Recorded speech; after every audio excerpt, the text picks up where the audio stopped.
In this video, I want to talk about one of Nikon's plastic fantastic mid-80s entry-level models. That's a mouthful. The FG-20.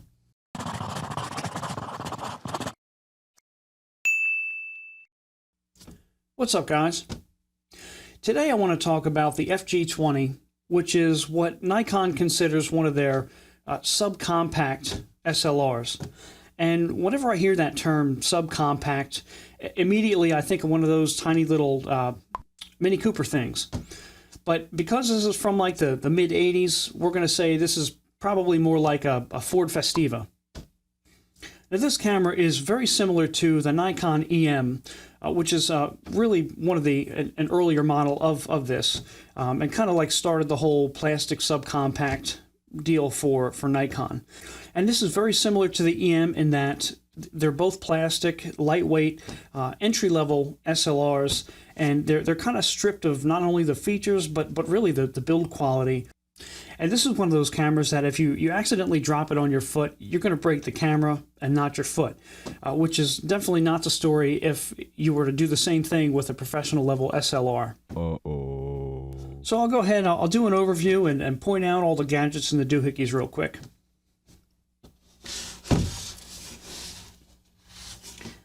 On the top side, you have your lever, your shutter release button, and then your speeds are going to be on the dial, which it'll lock in automatic. If you want it to make sounds when you're going above or below your correct exposure, you put it on right below the A is a little green beep. The EM didn't have this feature, and it was annoying as hell. It was known for being very beepy, okay, if that's even a word. Being beepy? I don't know. If you're in any of the speeds, it's unlocked to where you can just quickly spin it to the automatic. But if you're in automatic and you need to get out into a particular shutter speed, you're going to have to depress this little gray button and then spin the dial to whatever you want. It's your hot shoe. And then on the left side, you have your ISO dial. You just pull it up and rotate to whatever ISO you want. On the front side, there's not really much here. You have your self-timer, which you would cock your shutter lever, pull your self-timer up, hit your button, and then it'll do its thing. On this side, you have your lens release button. Push that in, turn the lens to remove it. And then your exposure compensation button on this side. Hold that in, and it'll give you 2 stops exposure compensation. On the bottom side, your batteries would go in here. Twist this out. It takes the 2 LR44s. And push this in before you want to rewind your film. Tripod socket. That's it. On the back side, you have a door. Ooh.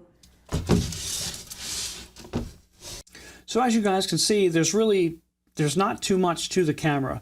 It has pretty much everything you want to learn exposure and to get in. It would be a great camera for somebody just starting into photography, somebody getting in, trying to learn exposure. The EM, which I think is a great camera, again, that will be more geared towards somebody who already knows exposure and just wants to throw it in automatic and go out. And of course you can do that with this, but it also has the flexibility to do otherwise. So I'll throw some film in this and head downtown, get out for a little bit, and I've actually been kind of excited to get out this morning. I can't wait because it's like really foggy out, and I love those days when it's just really super thick, dense fog. You can't really even see your hand. It makes really cool pictures. So I'll go ahead, I'll load this up, and I'll pop back in a little bit.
So my final thoughts on this camera are, it's a great entry level, maybe like a starter camera. Somebody getting into film photography or getting into photography in general, it's just a great camera to learn on. More so, I think, than the EM. You know, even though these are in the same category, they're built the same, this is going to have a couple more features, I think, that would help somebody starting out. You know, but it's not going to be, I think anyway, like the end-all be-all. You know, once you have this camera for a while and you learn it, most likely you're going to want to buy something a little bit more, I don't know, robust, something with a better build quality, something that has a few more features and whatnot. And, you know, features aren't everything. I have EMs. I love the little EMs. They're great cameras. But I think this would be a better camera to learn on as opposed to an EM, just because you have the flexibility. So that's pretty much it, guys. If you've enjoyed the video, if you could do me a favor and please give it a thumbs up. And every couple days I come out with new videos. Some are overviews like this. Others are how-to videos on different things. All are film photography related. So if that's your kind of thing, go ahead, hit subscribe wherever that subscribe button is, and you'll get all the latest and the greatest content. So until next time, we'll see you.